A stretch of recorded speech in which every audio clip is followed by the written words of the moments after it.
tous, il est 16h ici à Tel Aviv, 15h à Paris, Bruxelles et Genève, 9h du matin au Québec. Nous sommes ensemble pour 2 heures d'édition spéciale en direct et en français. Merci d'être avec nous. Elles sont censées se dérouler aujourd'hui. Des négociations directes entre Israël et le Liban. Des représentants libanais et israéliens devraient se rencontrer à 16h heure locale, 23h semble-t-il heure de Tel Aviv.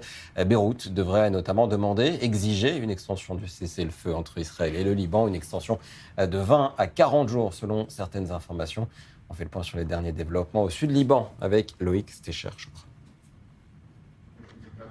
Nouveau tête-à-tête, nouvelle rencontre à Washington entre les ambassadeurs libanais et israéliens aux États-Unis, la deuxième de ce genre en une semaine. Hier, le chef de la diplomatie israélienne se déclarait optimiste. Nous n'avons pas de différends majeurs avec le Liban. Il existe un certain nombre de désaccords mineurs concernant le tracé de la frontière qui peuvent être résolus. L'obstacle à la paix et à la normalisation entre les deux pays est le Hezbollah. Le Liban, via la voix de son Premier ministre, a réaffirmé son objectif plus tôt cette semaine, un retrait complet des forces israéliennes du Liban. Cela dit, on ne cherche pas la confrontation avec le Hezbollah. Au contraire, moi j'aimerais pouvoir éviter la confrontation avec le Hezbollah, mais croyez-moi, on ne va pas se laisser intimider par le Hezbollah et par ceux qui soufflent là chaud et froid de guerre civile. Ces négociations directes, les premières depuis 1993 entre les deux pays, ont débuté la semaine dernière sous l'égide des États-Unis. Ces derniers ont exprimé leur soutien au projet du gouvernement libanais visant à centraliser l'armement et à mettre fin à l'influence iranienne, espérant un accord de paix global. En attendant un éventuel accord, la guerre continue sur le terrain. Au sud Liban, Tsahal affirme avoir ciblé un bâtiment où des terroristes s'étaient réfugiés au-delà de la ligne de défense avancée. Le corps d'une journaliste libanaise a été extrait des décombres. Amal Khalil travaillait pour le journal pro-Hezbollah Al-Akbar. Le Premier ministre libanais évoque un crime de guerre. L'armée israélienne se défend. Elle souligne qu'elle ne cible pas les journalistes et agit pour atténuer les risques tout en assurant la sécurité de ses troupes. Et c'est dans ce contexte que la France rend hommage aujourd'hui à 2 soldats tués par le Hezbollah. On rejoint dans nos studios parisiens notre correspondante Anna Papiachvili. Bonjour Anna, hommage aujourd'hui à ces soldats de la FINUL, la Force des Nations Unies, déployés au sud Liban, tués donc cette semaine. Oui, alors c'est Emmanuel Macron qui a fait l'annonce hier après-midi de la mort de ce deuxième soldat français. Il a écrit sur son compte X, le caporal-chef Anissé Girardin du 132e régiment d'infanterie cynotechnique de Sweep, rapatrié hier du Liban où il avait été gravement blessé par des combattants du Hezbollah, est mort ce matin des suites de ses blessures. Il avait été initialement donc blessé samedi dans l'embuscade attribuée au Hezbollah et sa mort survient 4 jours après celle d'un autre soldat français, Florian Montorio, mortellement touché au cours de la même embuscade, avait écrit Emmanuel Macron. Alors ces militaires ont été pris dans cette embuscade contre des casques bleus de la FINUL, dans laquelle 2 autres soldats français ont également été blessés. Les autorités françaises avaient immédiatement attribué à l'attaque au groupe terroriste du Hezbollah, qui est très actif dans le sud du Liban, et demandé aux autorités libanaises de traduire les responsables en justice. Ce matin, Jean-Noël Barrot a pris la parole chez nos confrères de France Info pour dénoncer un crime de guerre, a-t-il dit. C'est un crime de guerre que de s'en prendre à ces casques bleus qui sont des soldats de paix, qui sont là pour faire baisser le niveau de tension et pour limiter le niveau des hostilités, a déclaré le chef de la diplomatie française. Et puis, dans une publication sur X, la ministre française des Armées, Catherine Vautrin, a expliqué que ces soldats français de la FINUL intervenaient pour ouvrir un itinéraire piégé par un engin explosif improvisé quand ils ont été, écrit-elle, violemment pris à partie par des tirs nourris de combattants du Hezbollah embusqués à très courte distance. Et selon la ministre, le caporal-chef Anissé Girardin, 31 ans, a été blessé alors qu'il portait secours à un autre militaire touché. En visite mardi à Paris, le Premier ministre libanais, Nawaf Salam, a déclaré suivre personnellement le déroulement de l'enquête sur cette embuscade. Et puis, vous l'avez dit, hommage aujourd'hui, puisque ce matin, un hommage national a été rendu au sergent-chef Florian Montorio, au 17e régiment du génie parachutiste de Montauban, dont il faisait partie. Et puis, il a été élevé à titre posthume au rang de chevalier de la Légion d'honneur. Merci beaucoup, Anna Papiachvili, correspondante Actu 24 News à Paris. Mathias, je vais me tourner vers vous. Peut-être d'abord une réaction sur ce qu'on a entendu du Premier ministre libanais qui dit ne pas se laisser impressionner par le Hezbollah, intimider, je crois, était le mot. Le président français qui appelle le Liban à arrêter les responsables de la mort de ces 2 soldats français. Concrètement, c'est inenvisageable de voir Beyrouth demain arrêter de terroristes du Hezbollah, des terroristes du Hezbollah. Ce qui me gêne, c'est que le Premier ministre libanais a été le seul, depuis le début de l'entrée en guerre du Hezbollah, et même avant, à dénoncer les armes du Hezbollah. C'est lui-même qui avait décrété que les armes du Hezbollah étaient illégales, qu'elles étaient illégitimes, que les gardiens de la révolution devaient être expulsés manu militari, et que l'ambassadeur d'Iran devait être expulsé aussi manu militari. Mais, et il y a un mais, c'est que le Premier ministre essaye de rassurer, publie des communiqués, mais ces communiqués ne sont pas suivis dans les actes. Pourquoi j'emploie volontairement manu militari, Christopher ? Parce que l'armée, justement, Rodolphe Haïkal, le chef d'état-major libanais, n'applique aucune règle et aucune décision du Premier ministre. Si seulement il avait appliqué, au moins, il avait déclaré les armes illégales et il avait expulsé ou reconduit à la frontière les gardiens de la Révolution, je vous aurais dit que sa déclaration en France tient. Mais pour l'instant, elle ne tient pas, elle n'a aucune importance, puisque dans les faits, ces décisions, lui-même qu'il prend, ne sont pas traduites. Alors certains mettent en doute le fait que ce soit le Hezbollah qui soit derrière ces attaques. Comment confirmer que c'est bel et bien le Hezbollah qui a tué ces 2 soldats français ? Lorsque Israël le dit, lorsque la FINUL le dit et lorsque la France le dit, on peut tranquillement penser que ces 3 entités ont des preuves.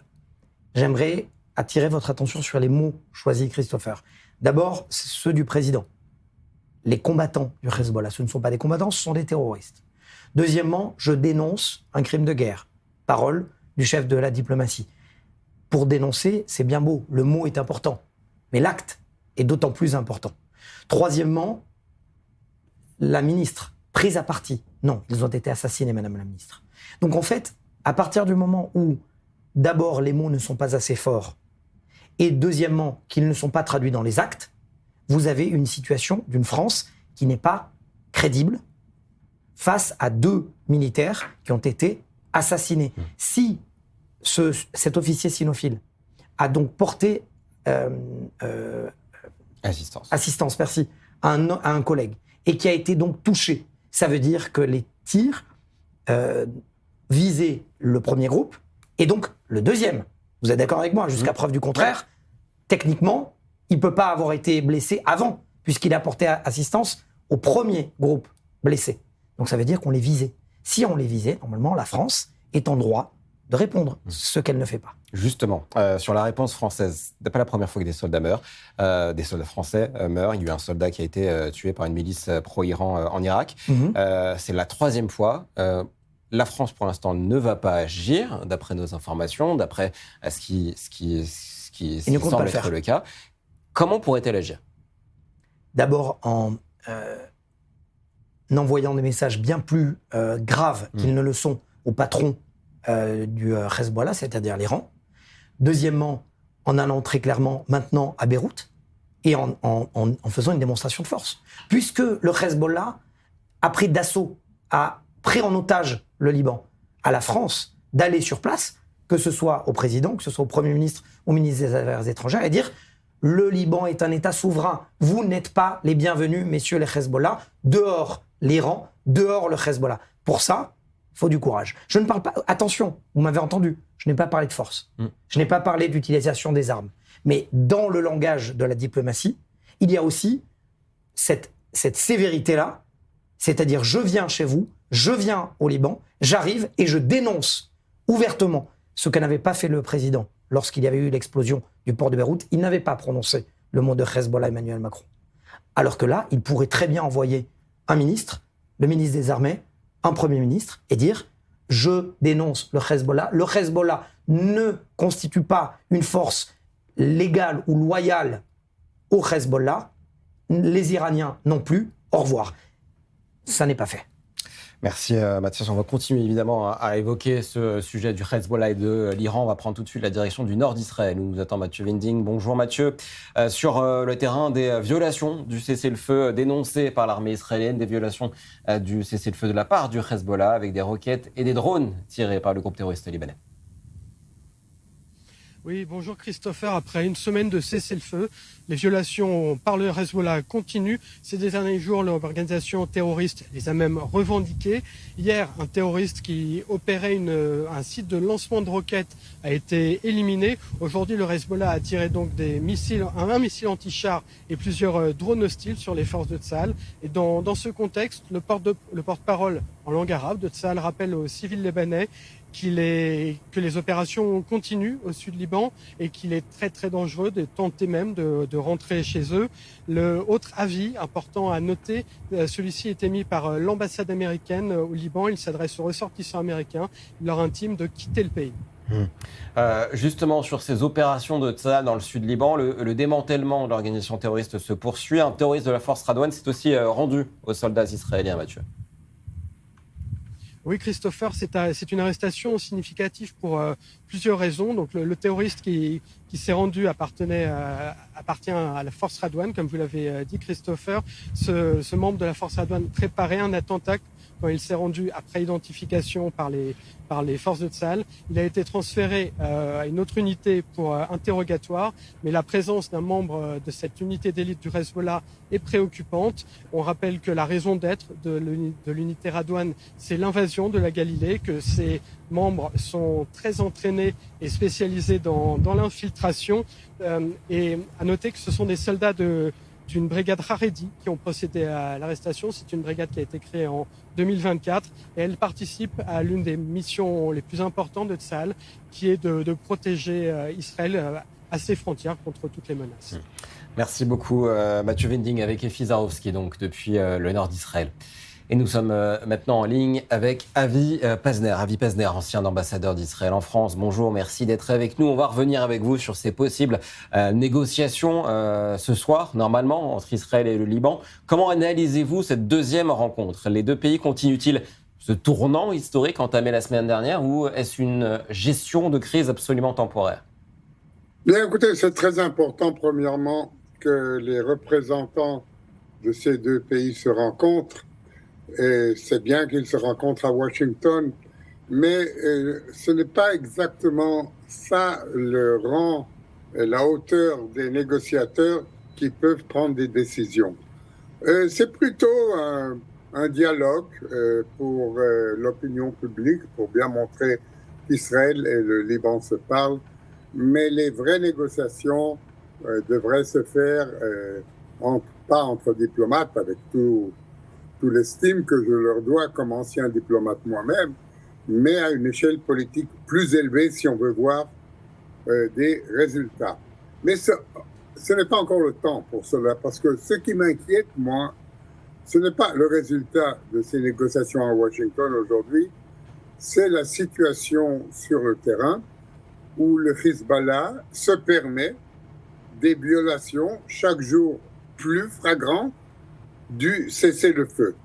Et cela, à mon avis, demande une réponse israélienne, pas diplomatique, mais une réponse militaire, même si je n'envisage pas ici de reprendre la guerre dans toute sa dimension. Mais à mon avis, il devrait y avoir ici une réaction militaire israélienne forte à ces violations de la part du Hezbollah.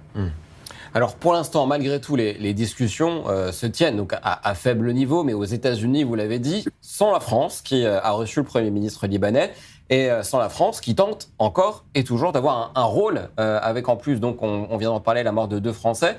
Est-ce qu'Israël finalement doit laisser la France s'impliquer?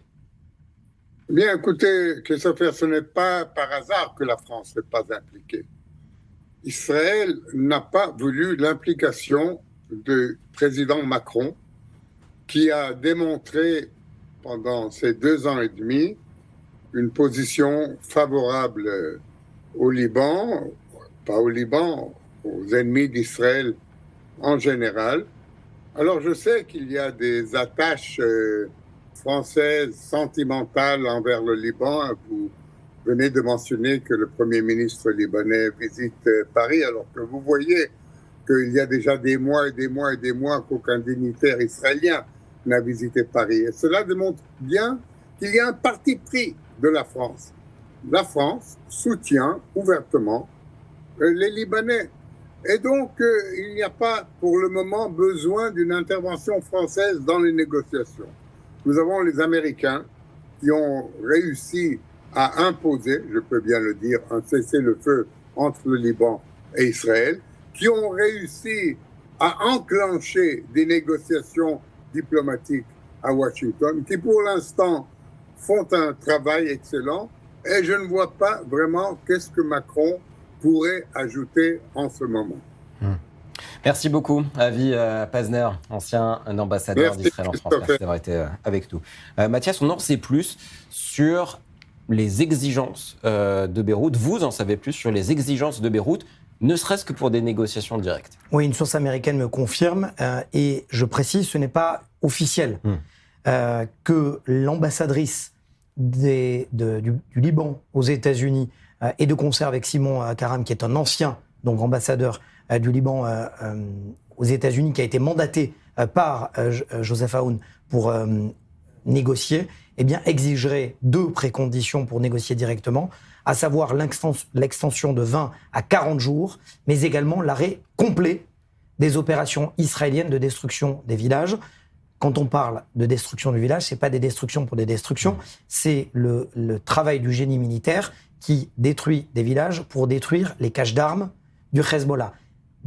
Par exemple, des villages chrétiens ne sont pas détruits. On parle des villages qui ont été pris d'assaut, qui ont été pris en otage par le Hezbollah et dont les armes ont été retrouvées à l'intérieur. Et pour l'armée israélienne, il faut détruire ces maisons pour empêcher le retour demain, après-demain ou le surlendemain du Hezbollah. Ça, ce sont des préconditions posées par le gouvernement libanais ou par la diplomatie libanaise. Je précise juste, Israël, pour Israël, on dit très clairement, nous ne sommes pas en guerre contre le Liban, nous sommes en guerre contre le Hezbollah. Le Liban doit faire attention à ce qu'il dit, parce que, très clairement, la guerre, c'est contre le Hezbollah. Israël n'est pas l'ennemi du Liban. C'est très clair. C'est un message répété même depuis le 8 octobre 2023, date à laquelle le Hezbollah a attaqué Israël. Et depuis le 82, depuis l'opération Paix en Galilée, la première guerre du Liban, où à l'époque c'était les phalanges chrétiennes et les groupes palestiniens et Yasser Arafat qui tiraient avec Amal, donc qui est devenu le Hezbollah ensuite, qui tirait sur Israël. Encore une fois, Israël, en ce qui concerne Israël, si vous enlevez les groupes terroristes qui menacent la sécurité d'Israël, Israël ne tirera pas une seule balle en direction du Liban. On va évoquer le dossier iranien à présent. Où en est-on sur ce dossier? La trêve a été prolongée par le président américain, mais jusqu'à quand? Océane Nicole nous attend depuis la salle de rédaction. Bonjour Océane, on fait le point avec vous sur les dernières minutes, les dernières heures, avec encore des déclarations de Donald Trump. Que va-t-il se passer? Eh bien, écoutez, c'est la grande question. Est-ce que Donald Trump le suit lui-même? On ne sait pas. Ce qui est sûr, c'est qu'en tout cas, en effet, le cessez-le-feu a été prolongé. Ça a été annoncé par le président américain lui-même sur son compte réseau social, le Truth Social. A noter que c'est Donald Trump qui l'a annoncé, qui impose donc la prolongation de ce cessez-le-feu, mais c'est pas d'un commun accord avec l'Iran. On se souvient que normalement, on s'attendait hier à un deuxième round de négociations à Islamabad au Pakistan, mais donc il n'en est rien pour le moment. Et pour le moment, eh bien, parfois Donald Trump dit il y a quelques heures qu'il y a des avancées positives et des discussions, alors pas encore directes, mais des discussions avec des responsables américains, avec notamment des responsables pakistanais, puisque le Pakistan, on sait que c'est le pays hôte un peu de ces médiations. C'est le pays qui se veut un petit peu justement médiateur entre Téhéran et Washington. Et le Pakistan a lui aussi veut absolument faire en sorte que eh bien, les deux pays pays, États-Unis et Iran, se rassoient à la table des négociations. Mais pour l'instant, les États-Unis préfèrent laisser du temps à l'Iran pour que l'Iran finalement puisse céder sur plusieurs points. On parle toujours de ces points qui coincent, notamment le nucléaire. Pour les États-Unis, c'est une ligne rouge. C'est ce qu'a d'ailleurs annoncé hier soir la porte-parole de la Maison-Blanche. C'est la ligne rouge des États-Unis sur laquelle Washington ne veut pas franchir. Il est hors de question que l'Iran détienne l'arme atomique. Il y a aussi la question du côté de l'Iran des sanctions, lui, Téhéran, ne veut plus avoir de sanctions. Il y a aussi surtout le détroit d'Ormuz qui est toujours bloqué par l'Iran. Il y a toujours ce blocus aussi imposé maritime par les États-Unis. Donc pour l'instant, beaucoup de déclarations et peu d'avancées. Côté israélien, on disait, certains journalistes évoquaient une deadline, une date butoir de ce dimanche, mais ça a été réfuté par les États-Unis. Donc pour l'instant, ce cessez-le-feu qui devait prendre fin hier, le 22 avril, a été prolongé. On ne sait pas jusqu'à quand, mais en tout cas, côté américain et iranien, on attend. Les deux côtés font un petit peu pression en espérant que les États-Unis espèrent, et Donald Trump a espoir, que l'Iran finalement cède et retourne à la table des négociations. Merci beaucoup, Océane. Nicole, en direct avec nous depuis la salle de rédaction derrière moi. Mathias, je vais me tourner à nouveau vers vous, puisque vous nous le disiez déjà un mardi soir, Donald Trump veut discuter, mais c'est vrai que la question est jusqu'à quand et jusqu'à qui aussi ? Et avec qui, pardon ? Puisqu'il vient de poster sur son réseau social, je vais vous lire le message, l'Iran a énormément de mal à savoir qui est son dirigeant, ils ne savent tout simplement pas. Les luttes internes entre les durs, dit-il, entre guillemets, qui ont subi de très lourdes défaites sur le champ de bataille, et les modérés, qui ne sont pas modérés du tout, mais gagnent du respect, sont folles. Nous avons un contrôle total sur le détroit d'Ormuz. Il était hermétiquement fermé jusqu'à ce que l'Iran soit capable de conclure un accord.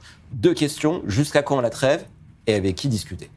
Officiellement, la porte-parole de la Maison-Blanche a dit qu'il n'y avait pas de deadline. Et pour autant, Israël, selon nos informations, ont été informés que la deadline était limitée à dimanche dans la journée.